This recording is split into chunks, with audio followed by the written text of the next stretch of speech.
ये देखें। और इसके बाद हमारी काबीना बैठी हुई है, ये भी आपको मैं दिखा रहा हूँ। ये नोमी भाई हैं, इनको भी थोड़ी सी चोट लगी है। दिखाओ भाई कहाँ पे चोट लगी है।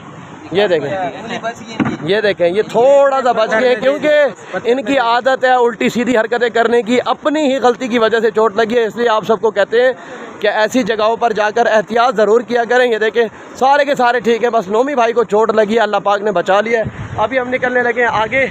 आगे का व्यू भी चेक कराते हैं आपको, बहुत ही खूबसूरत व्यू है। आप वीडियो को पूरा का पूरा वॉच करें, इंशाल्लाह मज़ा आएगा आपको, क्योंकि आगे के नज़ारे बड़े खूबसूरत हैं। उस्ताद अकबर मेरे साथ हैं और हम चल रहे हैं आहिस्ता आहिस्ता आपको व्यू दिखाने के लिए। मेन व्यू क्या है वो बताना है आपको। ये देखिए, ये रास्ता है, यहाँ से हमने गुज़रना है, आगे जाना है।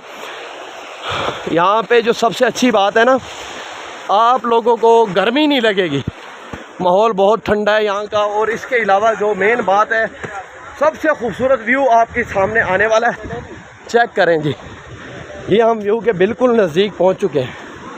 ये देखें, असल हमारी आदत है नहीं पहाड़ पे चढ़ने की, तो पहाड़ पे चढ़ते हुए और उतरते हुए सांस चढ़ जाते हैं। ये देखें, बहुत ही खूबसूरत नज़ारे, आपने ये इंशाल्लाह पहले कभी नहीं देखे होंगे जो मैं आपको आज दिखा रहा हूँ। बहुत ही खूबसूरत नज़ारे हैं, बहुत दूर दूर से लोग आते हैं यहाँ पे। ये पुल आ गया लकड़ी का बना हुआ है, ये देखें, और ये सारी की सारी मखलूक है। वाटरफॉल